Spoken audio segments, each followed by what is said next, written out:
구약성경 955면입니다. 전도서 7장 15절부터 29절까지 저와 성도님들 한 절씩 번갈아 가며 읽겠습니다. 내 허무한 날을 사는 동안 내가 그 모든 일을 살펴보았더니 자기의 의로움에도 불구하고 멸망하는 의인이 있고 자기의 악행에도 불구하고 장수하는 악인이 있으니 지나치게 의인이 되지도 말며 지나치게 지혜자도 되지 말라.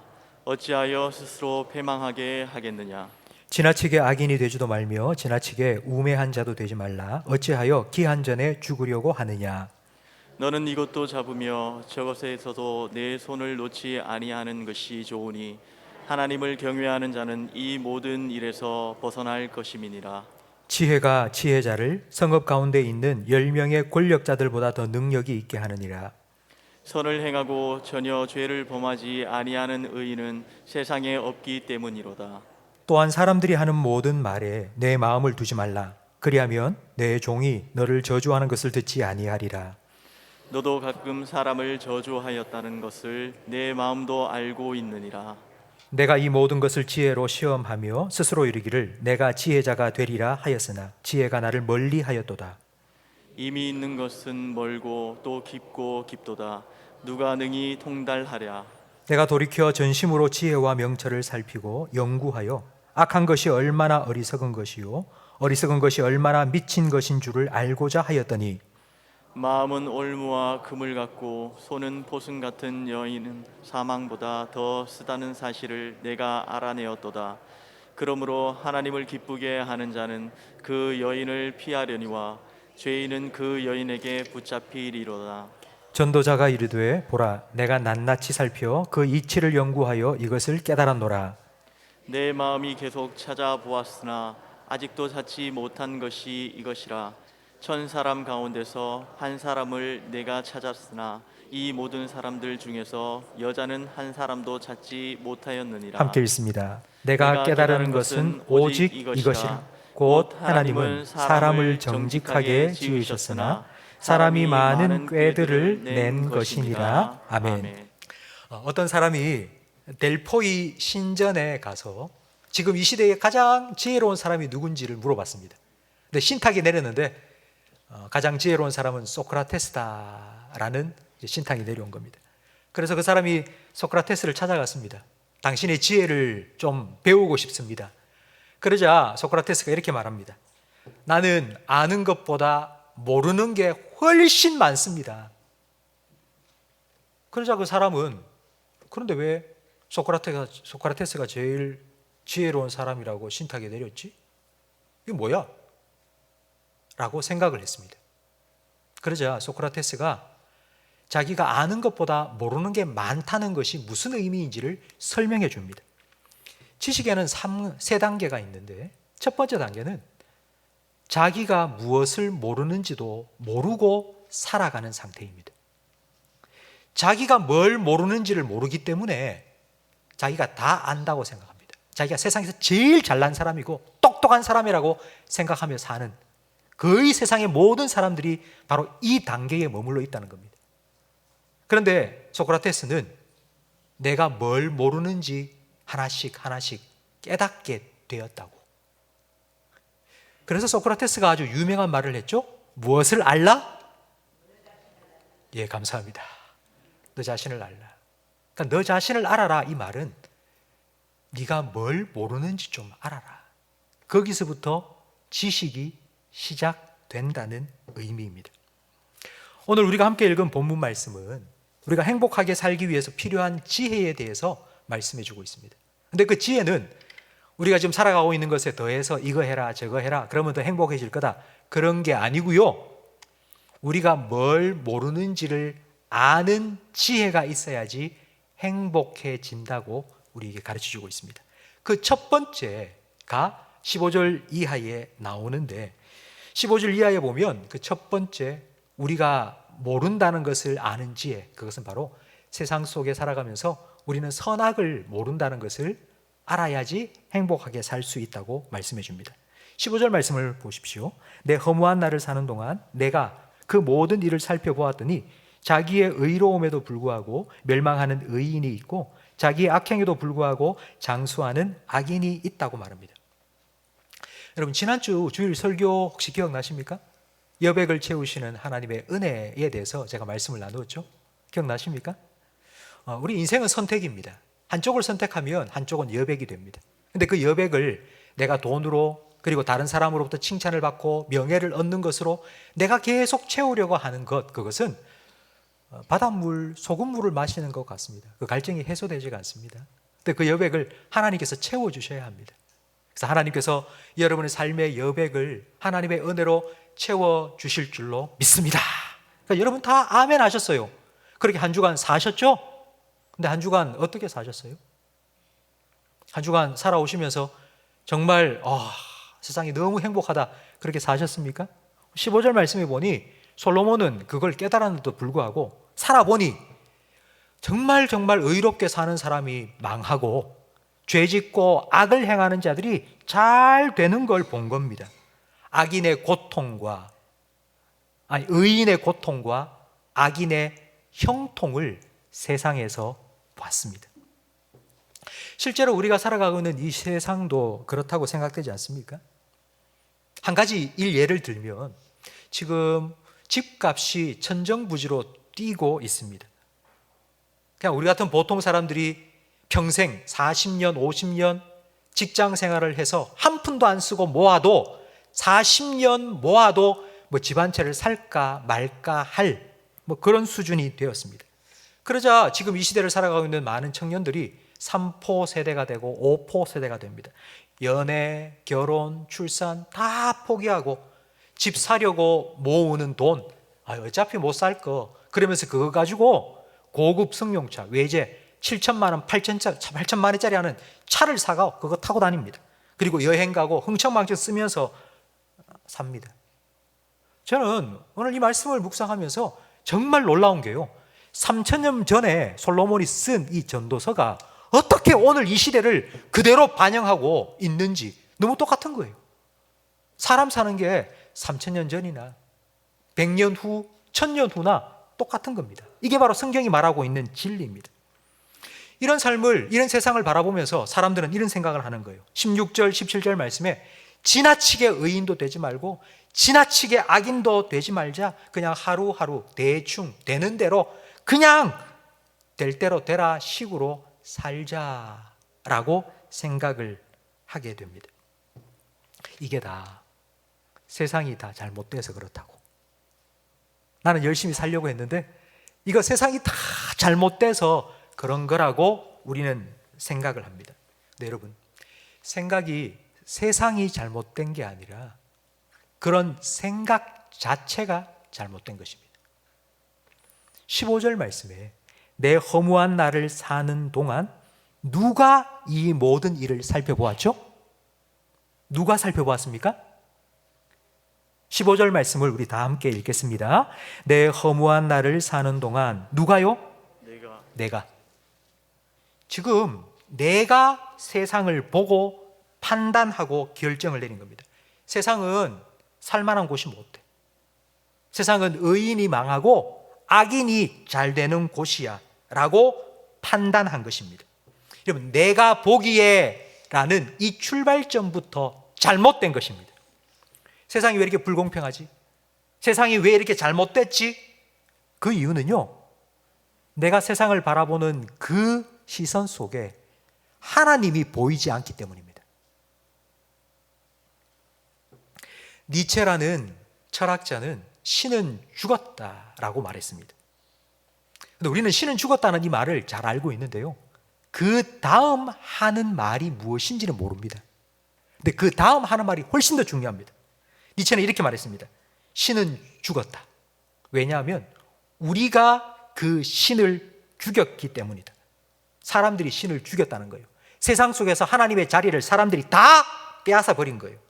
그러면서 니체가 한 말이, 이제 우리는 어디에서 안식을 얻을 수 있을까? 니체가 이 말을 하고 난 후 세상은 두 가지 극단으로 치닫게 되었는데, 신은 죽었다. 그래서 우리는 그냥 내가 원하는 대로 내 마음대로 살아도 된다. 쾌락주의로 빠졌고요. 또 하나는 허무주의로 빠진 겁니다. 세상 아무것도 없어. 인생 살 가치가 없는 거야. 그렇게 허무주의의 양극단으로 세상은 달려가기 시작한 것입니다. 성도 여러분, 과연 하나님께서 이런 세상을 만드셨을까요? 하나님 우리가 이런 생각을 하면서 그렇게 살아가기를 원하실까요? 그렇지 않습니다. 에덴 동산을 생각해 보십시오. 하나님께서는 에덴 동산을 창조하시고 하나님 만드신 모든 좋은 것들을 아담과 하와에게 다 주셨습니다. 근데 딱 한 가지만 주시지 않으셨죠. 동산 중앙에 선악을 알게 하는 나무의 열매, 그건 먹지 말라고 말씀하셨습니다. 여러분, 선악과를 먹지 말라는 하나님의 명령을 이렇게 설명을 드리면 여러분 이해가 쉬울 겁니다. 너는 선악에 대해서 고민할 필요가 없어. 그건 네한테 속한 일이 아니야. 우리가 살아가면서 늘 하는 고민이 이거 아닙니까? 과연 내 선택이 최선일까? 아니면 최악일까? 내가 지금 선택한 이 선택의 결과가 좋게 될까? 아니면 완전히 망하고 말까? 우리 이 고민 되지 않습니까?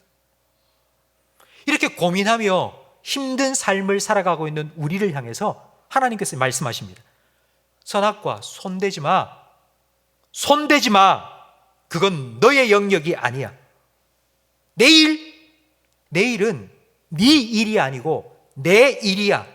그러니 따먹지 마. 그거 나한테 맡겨. 그게 하나님께서 우리에게 명령하신 선악과를 보지도 말고 만지지도 말고 먹지도 말라, 따먹지 말라 하신 의미입니다. 예수님께서 똑같은 말씀을 주셨습니다. 마태복음 6장 34절 말씀을 함께 읽어보겠습니다. 그러므로 내일 일을 위하여 염려하지 말라. 내일 일은 내일이 염려할 것이요 한날의 괴로움은 그날로 족하니라. 내일 염려하지 말라고요. 내일 염려는 내게 속한 것이 아니니까. 근데 여러분, 내일 걱정 안 하고 살아가기 위해서 먼저 선행되어야 할 조건이 있습니다. 그게 무엇인지 요 앞 말씀부터 33절부터 34절 말씀 다시 한번 읽어보겠습니다. 그런즉 너희는 먼저 그의 나라와 그의 의를 구하라. 그리하면 이 모든 것을 너희에게 더하시리라. 그러므로 내일을 위하여 염려하지 말라. 내일일은 내일이 염려할 것이요 한날 괴로움은 그날로 족하니라. 아멘. 하나님의 나라를 구하고 하나님의 백성으로 살아가는 것은 에덴의 삶을 회복하는 것입니다. 에덴은 문제가 없는 곳이 아니라 하나님과 함께하는 곳입니다. 하나님을 인정하세요. 여러분의 개인의 삶에, 여러분의 가정에, 여러분 자녀들의 삶에, 여러분 직장 생활 속에 하나님 인정하세요. 전도서 7장 18절은 난 세상에서 잘 모른다는 것을 인정하면서 이렇게 결론을 내리고 있습니다. 같이 읽어보겠습니다. 너는 이것도 잡으며 저것에서도 손을 놓지 아니하는 것이 좋으니 하나님을 경외하는 자는 이 모든 일에서 벗어날 것임이니라. 내가 알아서 다 살 수 있어. 내가 잘할 수 있어. 여러분 이런 생각 내려놓고요. 세상 헛돼. 세상 사는 거 아무 소용없어. 그런 마음도 갖지 않고요. 다 잘 살아갈 수 있기 위해서는 하나님을 경외해야 된다고요. 그래야지 이 모든 것에서부터 벗어날 수 있다고 결론 내리고 있습니다. 여러분 우리가 행복하게 살기 위해서 첫 번째 우리가 알아야 될 것은 나는 세상을 잘 모른다. 나는 선악에 대해서 난 잘 모른다. 이게 좋은 것인지 나쁜 것인지 나는 잘 모른다. 그걸 인정하는 지혜가 필요합니다. 두 번째는 세상을 모를 뿐만 아니라 나는 사람에 대해서도 잘 모른다는 것을 알아야 됩니다. 살아가다 보면 내 힘으로 해결할 수 없는 문제를 만날 때가 있습니다. 그때는 나를 도와줄 사람을 찾습니다. 19절 말씀을 보세요. 19절에 보니 지혜가 지혜자를 성읍 가운데 있는 10명의 권력자들보다 더 능력이 있게 하느니라. 그러니까 우리가 나를 도와줄 수 있는 능력자를 찾아갈 때가 있다고요. 그런데 그 능력을 가진 돈, 힘, 권력 가진 그 사람보다 지혜를 가진 하나님을 경외하는 지혜를 가진 사람이 훨씬 더 능력이 있다고 말씀합니다. 그 이유가 20절 말씀에 나오는데 20절에 보니 선을 행하고 전혀 죄를 범하지 아니하는 의인은 세상에 없기 때문입니다. 어떤 사람이 내가 볼 때에 나를 도와줄 만한 힘과 돈과 권력을 가지고 있습니다. 그런데 그 힘과 돈과 권력은 그 사람의 한 부분일 뿐입니다. 우리는 그 사람이 어떤 사람인지 다 모릅니다. 어쩌면 그 사람이 그런 권력을 잡고 그런 부귀영화를 유지하기 위해서 정말 더 많은 죄를 짓고 살아가고 있는지 우리는 모릅니다. 근데 우리 눈에는 그냥 그 사람이 가지고 있는 힘, 권력, 돈 이것만 보여요. 우리가 보고 싶은 거니까. 그래서 나 도움이 될 거야, 저 사람. 내가 저 사람 붙잡아야지. 저 사람이 내 생명줄이야. 그러면서 그 사람을 덥석 잡았습니다. 근데 웬걸요? 생명줄이 아니라 썩은 동아줄이에요. 뚝 끊어져 버립니다. 그러면 그 사람과 함께 떨어져서 망합니다. 우리는 사람을 모릅니다. 우리가 사람을 안다고요? 사람의 한 부분을 보고 그냥 아는 것뿐입니다. 10길 물속은 알아도 한 길 사람 속 우리는 모릅니다. 또 한 가지 예를 들고 있는데 21절 말씀에 나옵니다. 여러분 21절을 성경을 보면서 다 함께 같이 읽어보겠습니다. 또한 사람들이 하는 모든 말에 내 마음을 두지 말라. 그리하면 내 종이 너를 저주하는 것을 듣지 아니하리라. 다른 사람들의 말에 귀를 기울이지 말라고요. 요즘 하는 말로 바꾸면요, 여론, 사람들이 뭐 이러더라 저러더라 그런 여론에 민감하지 말라는 것입니다.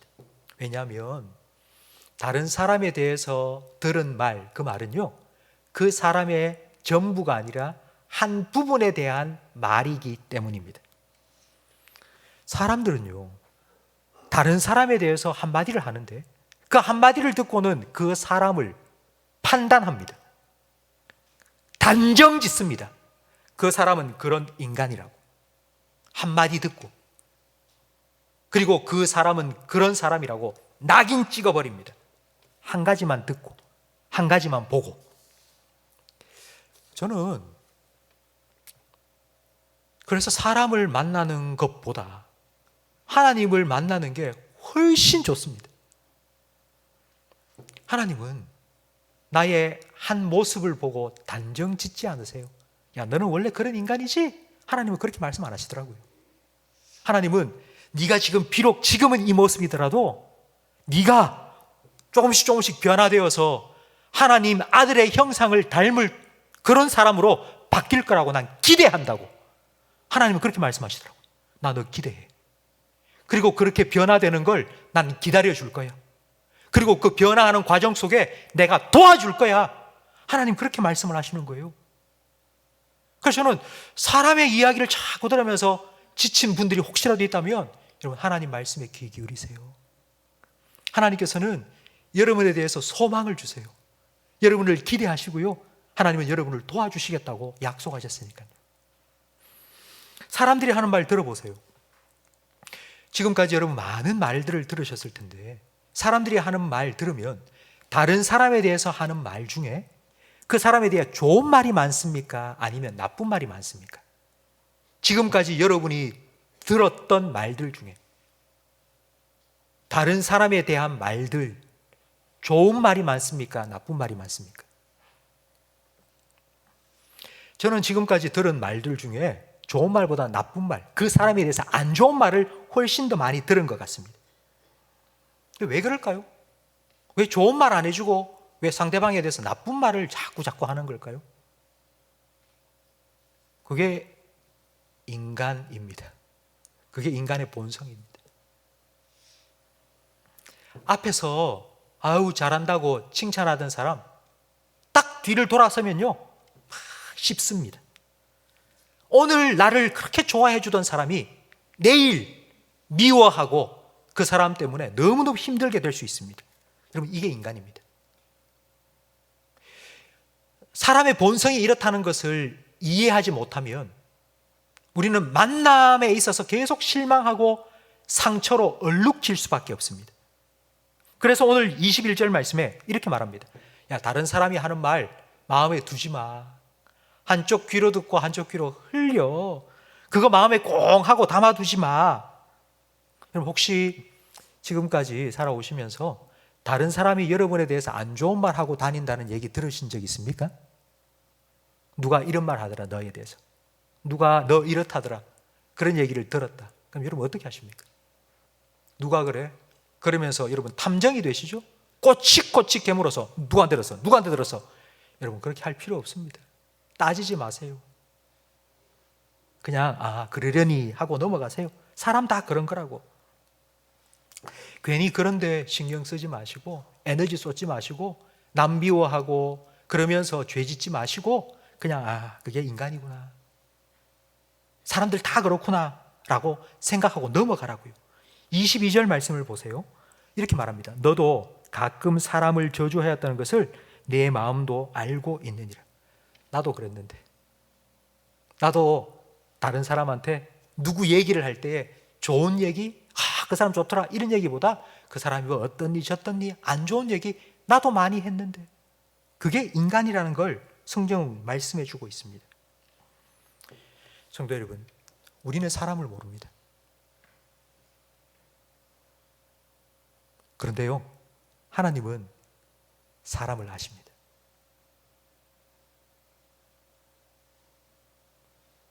지금 저는 여러분이 지금 이 자리에 앉으셔서 지금 무슨 생각을 하고 계시는지 저는 잘 모릅니다. 근데 하나님은 여러분의 마음과 생각을 다 감찰하시는 분입니다. 그렇다면 우리가 그 하나님께 정말 해야 될 한 가지를 깨달을 수 있습니다. 그게 뭔 줄 아세요? 만남의 복을 달라는 기도입니다. 사도행전 1장 24절 말씀을 우리 화면을 보면서 함께 읽겠습니다. 그들이 기도하여 이르되 무사람의 마음을 아시는 주여, 이 두 사람 중에 누가 주님께 택하신 바 되어 봉사와 및 사도의 직무를 대신할 자인지를 보이시옵소서. 아멘. 12 제자들 중에 가룟 유다가 빠졌습니다. 그러니까 그 자리를 메꿔야 되는데 두 사람 후보자가 나온 겁니다.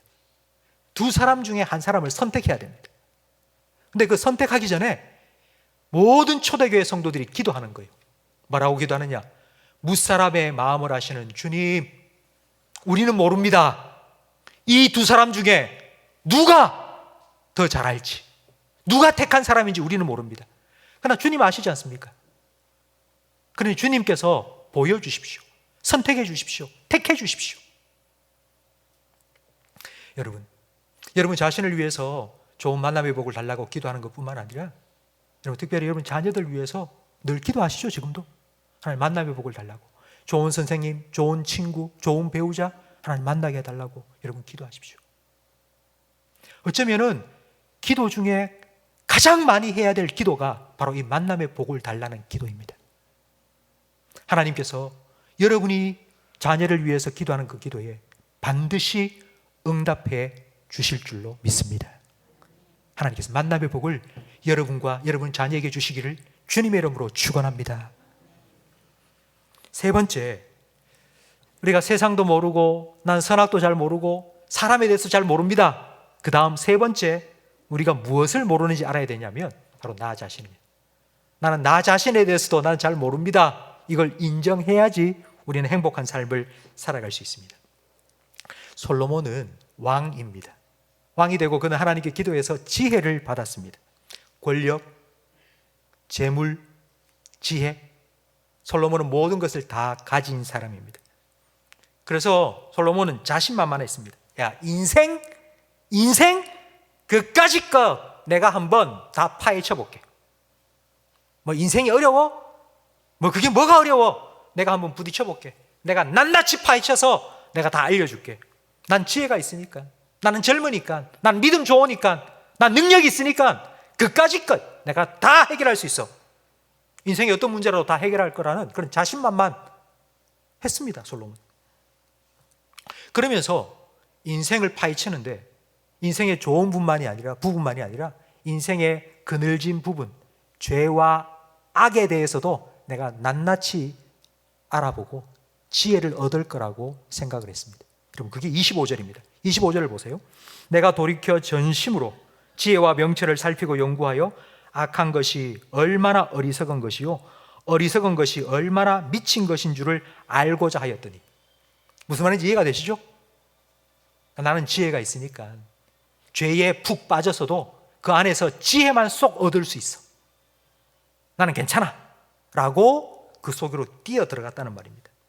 그런데 그 결과가 26절 말씀에 나옵니다. 26절 말씀에 마음은 올무와 그물 같고 손은 포승 같은 여인은 사망보다 더 쓰다는 사실을 내가 알아내었도다. 제가 솔로몬의 이 말이 무슨 의미인지를 설명을 해드리겠는데요. 들어보세요. 솔로몬에게 아내가 모두 몇 명이었습니까? 1000명이었습니다. 그러니까 첩과 후궁까지 모두 1000명이었습니다. 솔로몬이 1000명의 첩과 후궁을 들인 이유는 성적인 욕구를 채우기 위해서만이 아닙니다. 그 1000명의 첩과 후궁들은 이스라엘 사람만이 아니라 이스라엘 옆에 있는 다른 나라의 사람들입니다. 그러니까 그런 사람들을 다 데리고 와서 자기 아내로 삼았습니다. 왜냐하면 다른 나라의 문화, 다른 나라의 종교, 그걸 자기가 다 섭렵하고 싶었던 겁니다. 나는 다 알고 싶어. 세상의 모든 것 다 알고 싶어. 그래서 그 나라 사람 데리고 와서 내가 아내로 함께 살면서 그 나라 사람들의 풍습, 종교 내가 다 파악을 해볼 거야 라고 한 것입니다. 그런데 그 결과가 무엇인지 열왕기상 11장 3절을 함께 읽어보겠습니다. 왕은 후궁이 700명이요 첩이 300명이라 그의 여인들이 왕의 마음을 돌아서게 하였다. 어디서부터 돌아서게 한 거죠? 그 1000명의 여인들이 솔로몬의 마음을 어디서부터 돌아서게 만들었죠? 하나님께로부터. 다른 말로 하면 행복한 길로부터, 생명의 길로부터 돌아서게 만들었습니다.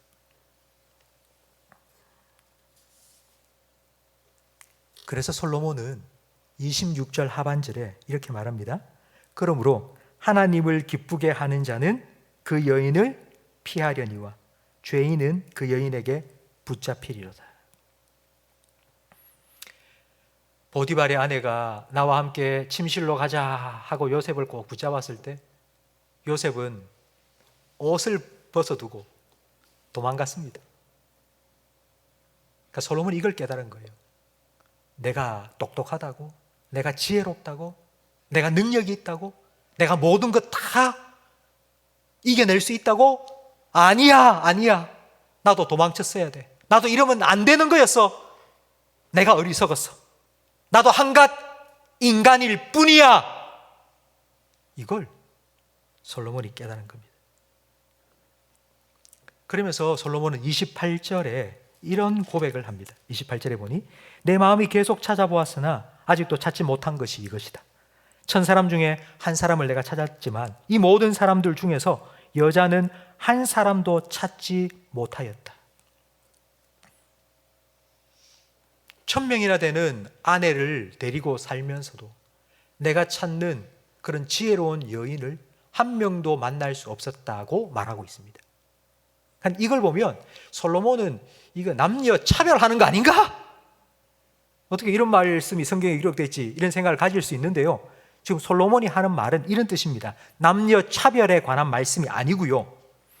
1000명의 여자를 누가 선택했습니까? 솔로몬 자기가 선택한 거예요. 자기가 1000명을 데리고 온 거예요. 그런데 그 중에 자기가 원하는 지혜로운 여인이 한 명도 없었다고요. 그럼 누가 잘못한 겁니까 그거? 자기가 잘못한 거예요. 나는 똑똑한 줄 알았는데, 나는 지혜로운 줄 알았는데, 그래서 내가 사람들을 많이 만나보고 그 중에 정말 지혜로운 사람을 내가 한번 만나려고 했는데 내가 사람 보는 눈이 없었네. 내가 택한 사람들 중에 단 한 사람도 지혜로운 사람이 없네. 그럼 이건 솔로몬이 스스로 자기의 부족함을 시인한 겁니다. 그러니까 셀프 디스를 한 거예요. 내가 지혜로운 게 아니었구나. 나는 어리석은 사람이었구나. 나는 부족하고 연약하구나. 나는 사람도 모르고 내가 지혜로운 줄 알았는데 아니었구나. 나는 어리석은 사람이구나. 라는 것을 인정한 것입니다. 솔로몬이 깨달은 것이 이겁니다. 나는 지혜로운 사람이 아니고 어리석은 사람이야. 내가 강한 줄 알았는데 아니야. 나는 너무 연약해.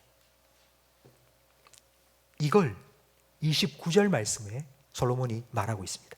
그럼 29절을 다 함께 읽어보겠습니다. 내가 깨달은 것은 오직 이것이라. 곧 하나님은 사람을 정직하게 어떻게 지으셨다고요? 하나님께 사람을 어떻게 지으셨다고요? 정직하게 지혜롭게가 아니에요. 세상을 다 알고 선악을 다 알고 사람의 깊은 속까지 다 알고 그런 지혜로운 사람으로 만들지 않으셨다고요. 하나님은 사람을 어떻게 만드셨다고요? 정직하게. 정직하다는 게 뭐예요? 나 세상 잘 모른다고. 내가 어떻게 이 세상을 다 아느냐고.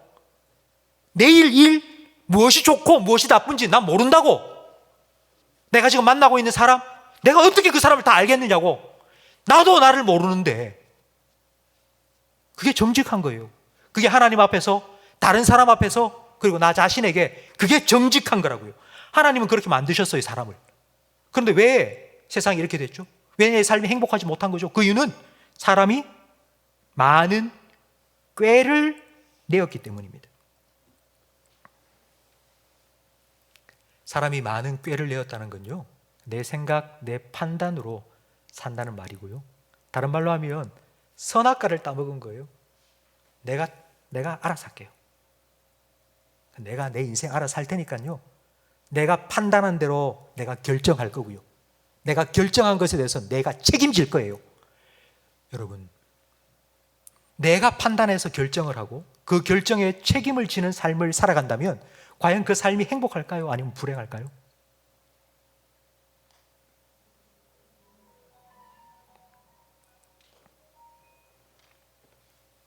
하나님은 우리 성도님들이 행복하게 살기를 원하세요. 그래서 하나님께서는 복 주시는 분이시고 하나님 주시는 축복을 받아서 그 복을 누리며 사는 게 행복입니다. 우리가 그런 행복한 삶을 살기 위해서 이렇게 지혜가 필요해요. 뭘 해라, 더 해라 그런 게 아니고요. 내가 뭘 모르는지를 일단 인정하라고요. 나는 선악을 모릅니다. 이게 좋은 건지 나쁜 건지 사실 난 잘 모르겠어요. 사람도 모르겠고요. 나도 모르겠어요. 근데 하나님 다 아시죠? 하나님이 세상을 창조하셨잖아요. 사람 하나님께서 만드셨잖아요. 하나님께서 모태에서부터 나를 조직하시고 나를 지으셨잖아요. 그래 하나님이 제일 잘 아실 거 아니에요. 근데 내가 하나님께 맡길게요. 하나님 책임져 주세요. 하나님 인도해 주세요. 이렇게 살아가는 삶이 행복입니다.